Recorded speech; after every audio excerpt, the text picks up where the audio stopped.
Hey guys, welcome back for episode 10 of the No Shave November video challenge. Today I'm answering your questions.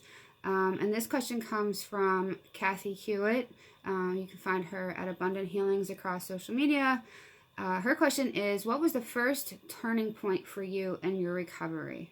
I have to say that the biggest turning point, the biggest indicator that I needed to take things into my own hands came in October of 2017 after I had surgery and then went to go visit my psychiatric doctor with a problem that I had been having for several years, which was just increased anxiety, kind of like these rage fits, if you want to call them, where I was getting super angry about things that people just shouldn't really be getting super angry about, like dirty dishes in the sink.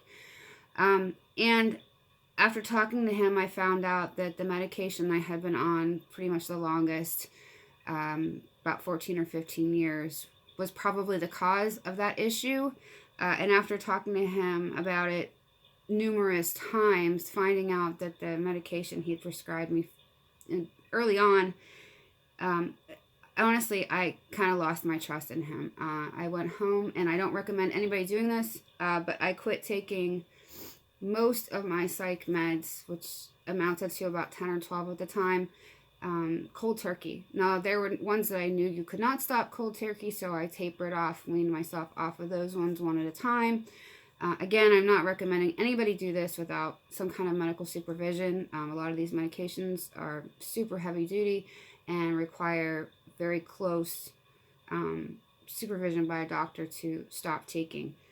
But for me, that mistrust in the doctor after such a long relationship with him was probably the biggest indicator that I needed to start taking things into my own hands and really take responsibility for my healing, and that I wasn't going to find that in a pill bottle. And I have to be honest with you, for me, it was probably one of the biggest positive things I did for my own mental health, physical health.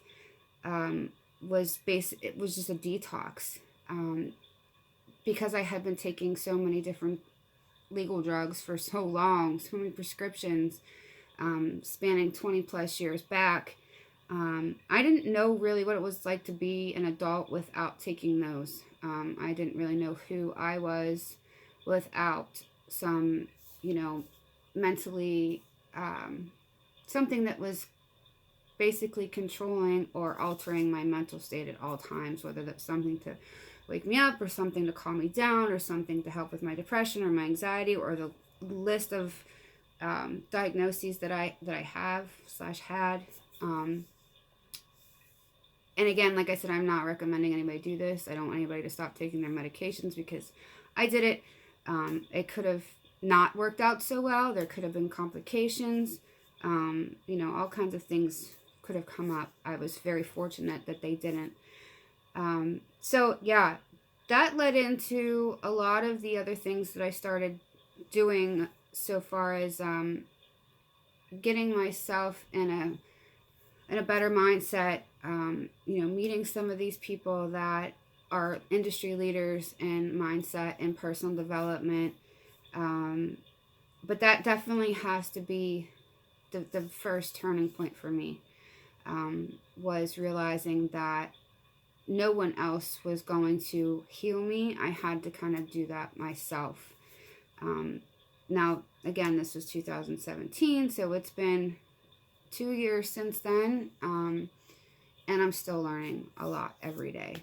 So if you guys have any questions about that, I'm not going to give you medical advice. I can tell you about what I did. I am not a doctor. Again, like I said, I don't recommend stopping your meds cold turkey unless your doctor tells you to, because there can be serious repercussions for doing that. And if you have any other questions about kind of what that was like, or, side effects, withdrawal, anything, go ahead and, drop a comment below. I'll be happy to answer those. And I will see you guys in the next one. Thanks.